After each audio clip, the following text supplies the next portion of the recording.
This is Eric Johnson, the brand. And Aaron Thigpen-Thesaurus.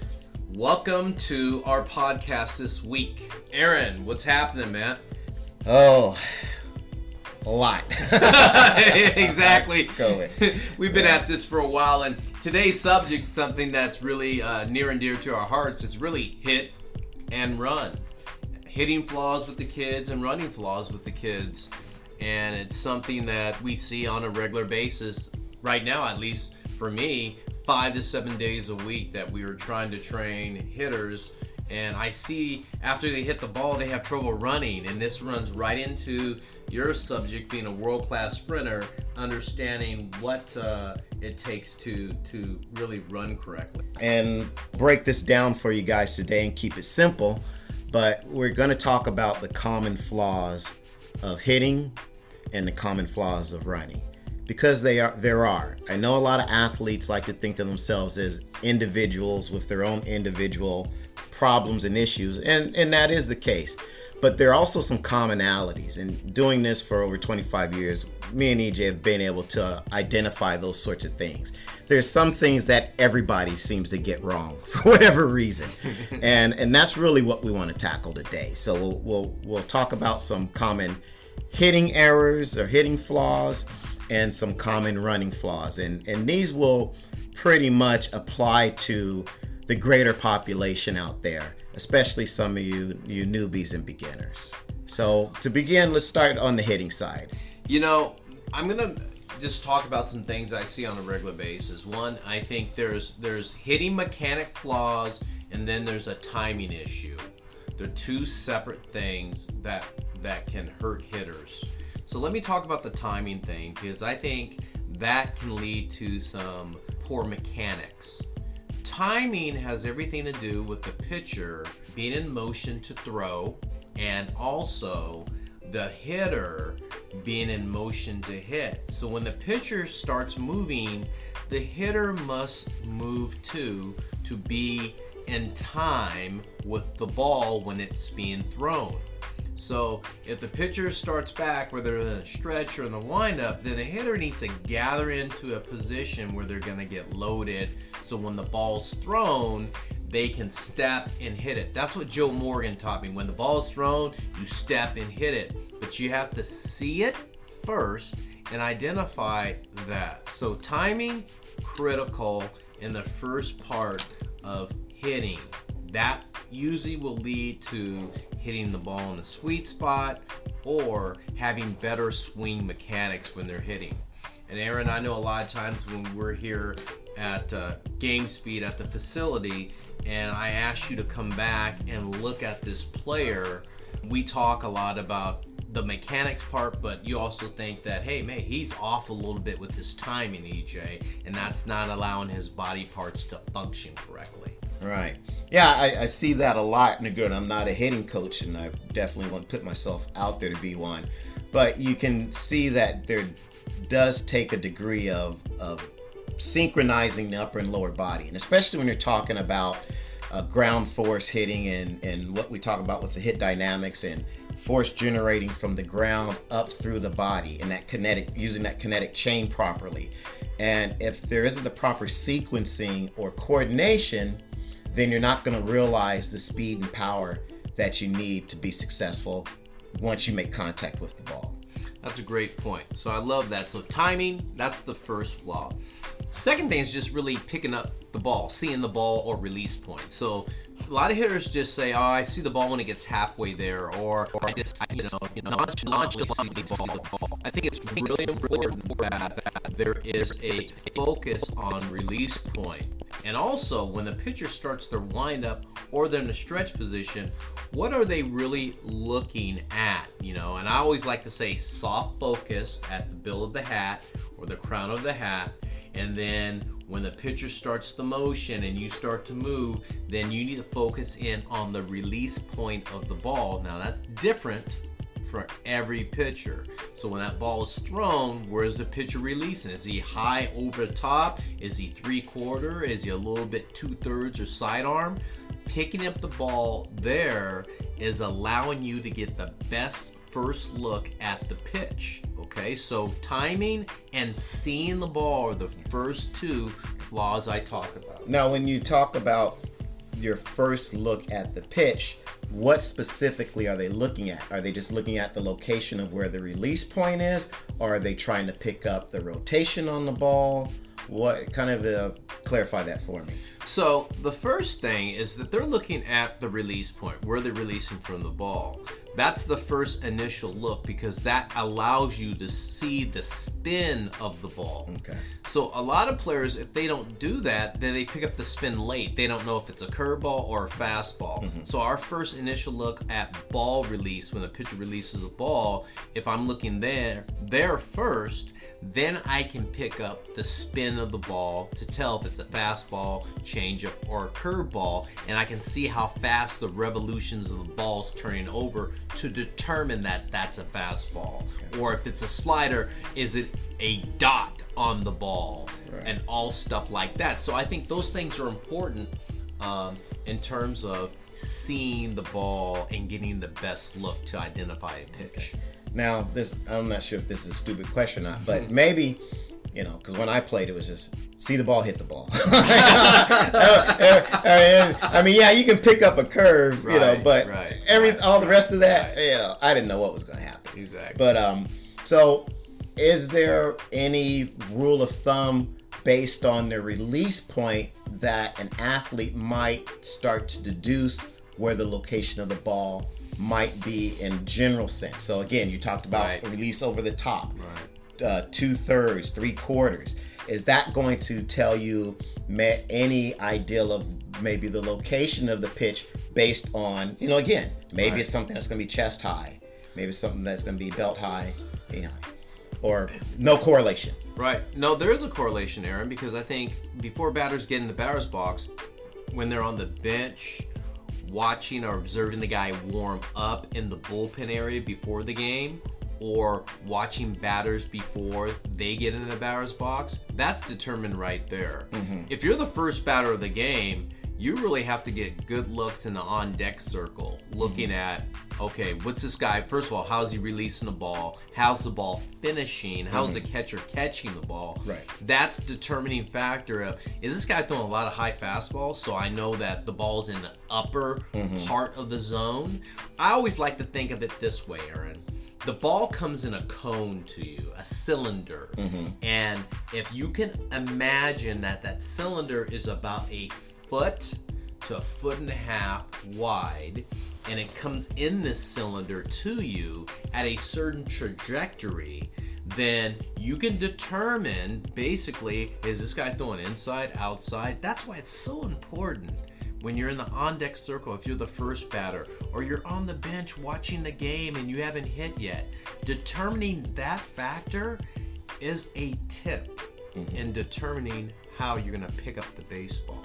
And those right there, that is so critical and so important in hitting that hitters overlook that. And that leads to swing mechanical flaws.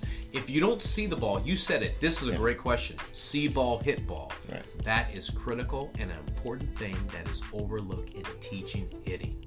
No one talks about it. They don't spend enough time on it. People don't spend enough time letting hitters see the ball without swinging, but they're watching it.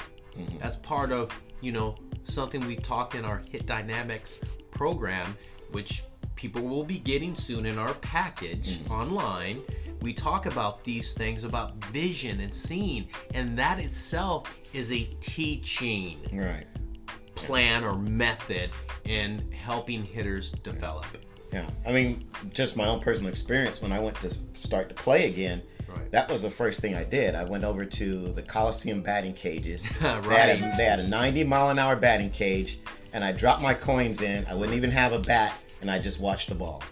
There'd be whatever it is you got for your 50 cents. I just watched 30 balls go by me. Right. And work on picking it up and understanding what was going on with the trajectory of the ball.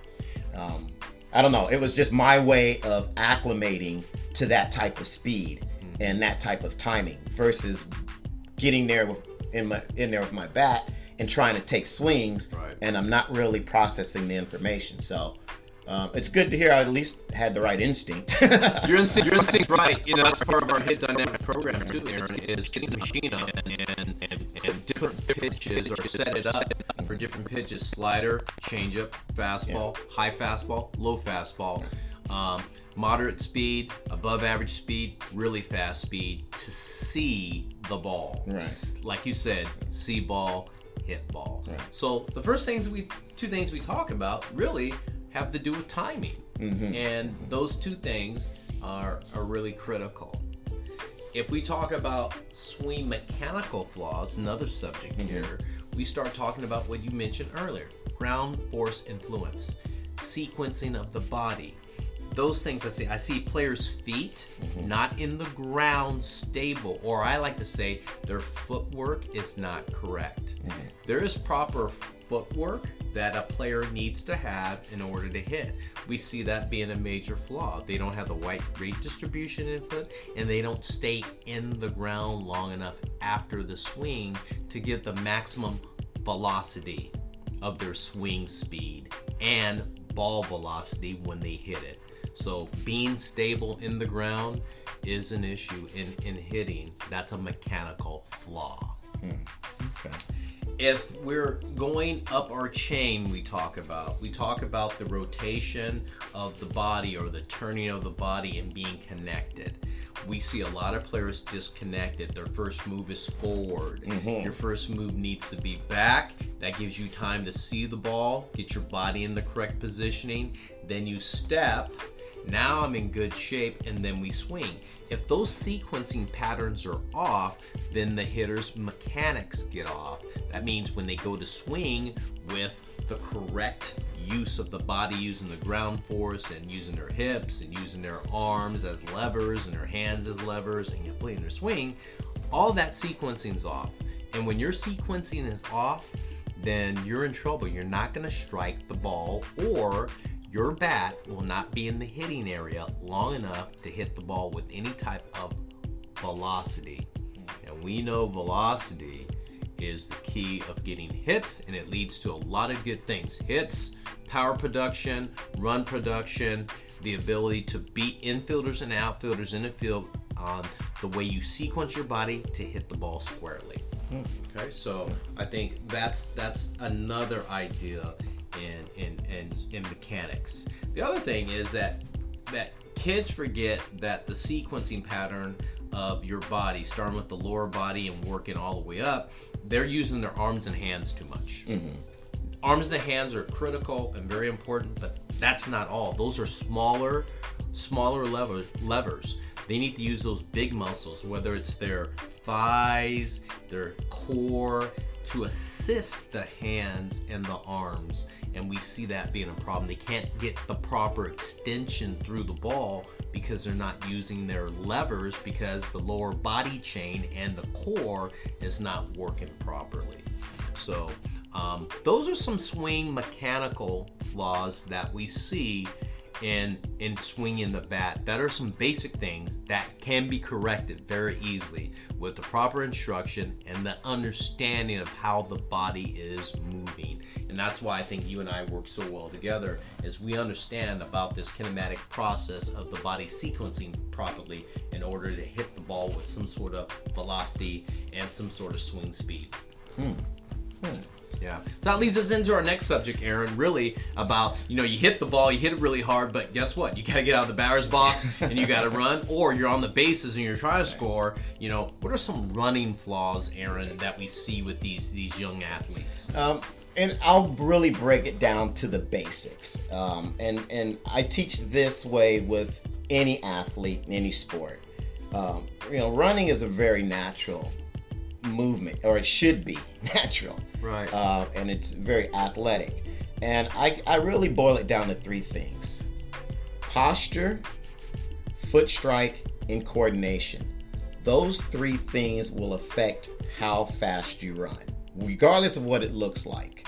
So there's guys who run fast ugly. There's guys who, run fast, and look like, world-class sprinters. Right. But without those three things being executed the right way, you're not going to run fast.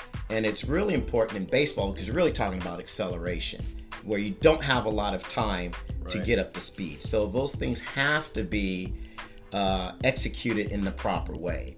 Now, first thing, let's take posture. Okay. Posture is just the alignment of your head to your shoulders, to your hips, maybe to your knees, to your ankles. So if you're to draw what I call a power line, what does that power line look like? Does it look like a plane maybe taking off, at maybe a 45-degree angle or a 30-degree angle? Or is it does it look like an L, where you're bent over at the waist? Right. Or does it look like a backwards C where your shoulders are curved back and your hips are out front? Posture really dictates the velocity of the body. And if you don't have the correct posture, you're going to be moving forward, but you're not going to be moving forward efficiently, effectively, with a lot of force and a lot of speed. So what I tell athletes to do is use the same posture that you use to walk to run with. It's a very neutral posture. Wow. Okay. No one walks with their head craned out. No one walks with their chin tucked into their chest. No one walks with their chin up in the air. Okay. All that affects the direction, the posture of the body. Right. So if you keep your head level and neutral, the rest of the body is going to be level and neutral. And even though it's not necessarily going to be the lean that people imagine and envision, you're still going to be in a position where your body is naturally going to move forward. So you're not fighting yourself. Well, that's interesting because I remember Michael Johnson running, and everybody says, God, he's so upright. Yeah. And then you watch Usain Bolt run, and but really, they're running in their natural formation of their body, right? Right, exactly. Oh, that's interesting. Exactly. That's a good so point. Posture is the first thing I try and correct because, and again, it's something a lot of athletes are unaware of. And there's also a lot of bad cues that they've been given over the years from coaches. And the biggest one is stay low. And I don't use that terminology because when you tell an athlete to stay low, if they're at a standing start, what's the first thing they're going to do? Bend over. Right. Okay. Right. It makes sense. It makes sense. So what I try and teach the athletes, and the terminology I use is I say move forward. Move forward. If you're moving forward, your body's going to find that natural accelerated position, that natural power line. Gotcha. So the pictures that you paint for athletes when you're teaching them are very important, and the terminology you use are very important. Now, again, when you're talking about staying low, that's what most coaches say, and they say that because what they do is they see pictures of guys and it looks like they're low, but some other things have happened before they got there. Right. And I just think it confuses the athlete. I just say I want everything moving forward because basically that's what you want. You want to get from point A to point B. Right. So feel everything about your body moving forward. Your forehead, your shoulders, your hips, your knees, your feet. That will automatically correct you into the proper posture. Wow. Second thing would be foot strike. Okay, foot strike is important because where you place your foot dictates whether you're kind of braking, right, propelling, or kind of spinning behind yourself. I call it kind of like Roadrunner, Okay, right, right. Running in place almost. Even though none of those things happen on a more minute level, they are. So for instance, let's take braking. Okay. Braking is when you land in front of your center of gravity. Okay. And usually you'll land heel first because there's no way you can land out in front of yourself on the ball of your foot. Right. Okay. So if your foot lands in front of your center of gravity, what has to happen before you can actually run again? You have to wait for your body to shift over your foot to then propel itself. Well, that's a lot of wasted time. Exactly. And by the time it does that, your leg is in a straight position, not a bent knee position, so you really can't add any propulsion to that. But if you land on the ball of your foot, underneath your hip, what happens to the body? You're automatically in a position to keep propelling it. That makes sense though, because if you're in a bad strike position, then you're making up time to try to get back into the strike position. Right. Exactly. But if you're just to stand up and plant your foot right underneath your hip on the ball of the foot, and push that foot into the ground, what direction is your body going to go? Forward. Forward. And that's basically what you're doing over and over again when you're running. So foot strike is very important. You have to land underneath the center of gravity, and you have to land on the ball of the foot. Okay? Because one of the problems that I see very common with athletes is they land on their heels. They run heel toe. Right. Okay? Well, you can't land on your heel underneath your center of gravity.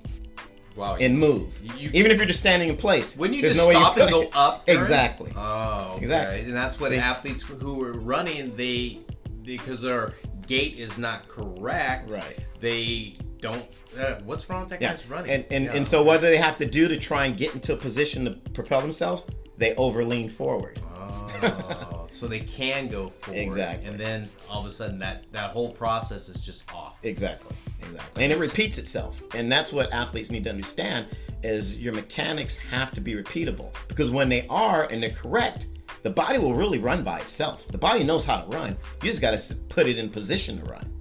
And so foot strike is a big common flaw that I see on where they place it in relation to the center of gravity and the part of the foot that they land on. The ball of the foot, not the heel. I always tell athletes, basically, the back part of your heel should look brand new. If you're training with me and you have a new pair of shoes, there shouldn't be a scuff mark on that heel.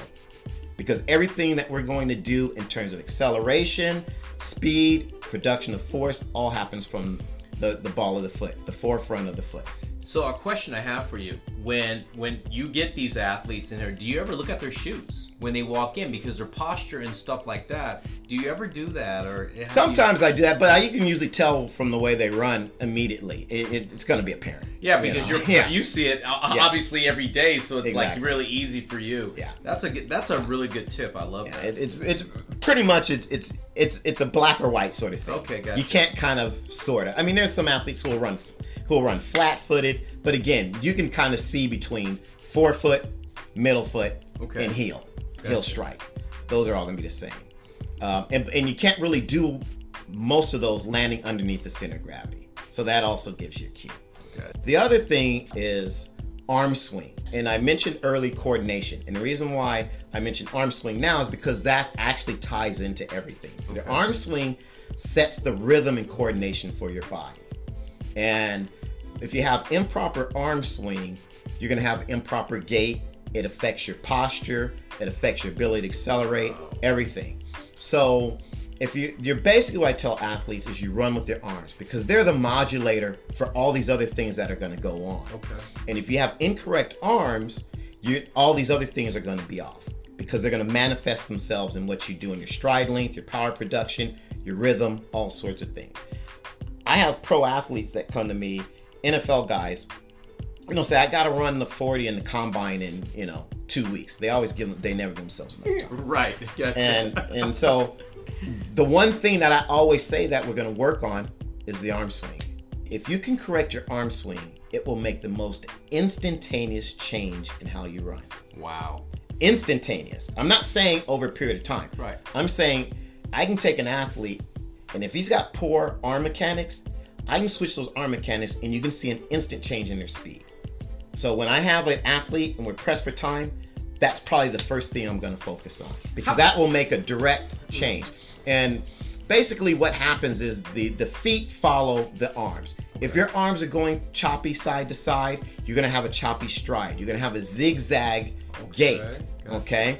If your arms are short and choppy, what do you think are going to happen with the feet? Your stride's going to be short and choppy. If they're long and loping or you're circling them, I call it choo-choo training. Right. Well, that's going to have an effect because the arms and legs have to be synced up together.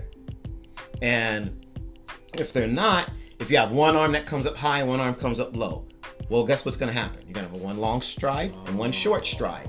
Okay. So you have to have that coordination. You have to have that symmetry. You have to have that repeatability of the proper mechanics for the body to get into a flow. Because in baseball, when you're talking about speed and running, you're really talking about accelerating. You're accelerating from home to first. You're accelerating on a steal. You're accelerating defensively to the ball. If you don't have that coordination and you don't have that symmetry, there goes your ability to accelerate. Wow. I mean, that's a big thing in baseball. You don't have the ability to accelerate, or when the ball's coming in and you need to get to the base faster than the ball, you don't have that extra gear because you're running and you start reaching, you start. Well, the acceleration pattern is off. You're speeding up and slowing down. You have one long stride, you have one short stride. Right. You have your arms going side to side, so now you're zigzagging the first base. Gotcha. Do you see? So all of those things can be corrected by how you use your upper body and being disciplined with that first. So those three things, and usually if you work your arms correctly and strike in the right place with your foot, posture takes care of itself. You know, Aaron, I was looking at this Major League Baseball Network highlight last night, and I saw Trey Turner go inside the park home run. And as he was running around the bases, it looked like he was accelerating through all the way home. And when he hit the ground, that was his break. Yeah. You know, because, obviously hit the ground, it's going to stop you a little bit. But he was just low flying, as I would say. And he was accelerating, and it didn't look like he was putting any effort into it. And I was like going, that guy really knows how to run correctly. Right. Yeah. Well, it's just like I try and use the analogy when I have guys coming in here and running, and I say, have you ever hit a home run? And most of them have it at some point. And I said, did you grit your teeth, squeeze the bat as hard as you can, and just swing as hard as you could? And they say no. So what happened when you hit your home run? It was like a stroke, a knife slicing through butter. Right. It's the same thing with speed. Same thing with speed. It's the relaxation that allows everything to become coordinated and work together. And you didn't necessarily have to think about your swing. It just happened. The body took over. And so it's the same thing with running. Is once you start to you got to know what to put in place, but once you start to put those things in place, it'll run on its own. And it'll run on its own whether you're tired, whether you're on grass, whether you're on dirt, it doesn't matter. The body will do what it's supposed to do. It's all in there with everybody. But sometimes because we've been brought up with incorrect cues, or we have incorrect perceptions on what our running should look like, or we try too hard, all of those things now take you out of finding that sweet spot. Well spoken. And that kind of wraps up what we're going to talk about when you said sweet spot. Yeah. Whether it's hitting or it's running, there has to be a sweet spot. Yeah. So this wraps up, Aaron, some things that we talked about with our hit and run sequence. And I love that. And I wanted to just real quick say, I know a lot of you might have come into this podcast saying, hey, what they're giving us flaws, but they're not giving us corrections. And the reason for that is every athlete is individual. And there's just no way on a podcast, guys, that we can say, hey, this is the one specific fix. We can tell you what these problems are. We can tell you how they're related to some of the issues you might be having and some general fixes. But really, you need to seek a professional to help you identify these things and put them in the right context for you, because being an athlete is individual and it's not going to look the same with everybody. And I don't take a cookie cutter approach. EJ doesn't take a cookie cutter approach, but we at least want to give you some general information so that you can at least help your athlete understand what should be happening, but maybe finding a professional that can take that interpretation to the next level and make those corrections, not only make them, but make them stick. Well spoken, Aaron. That's great. Till we see you next time, this is EJ, Coach Eric Johnson, the brand. And Coach Aaron Thigpen, the source. We'll see you.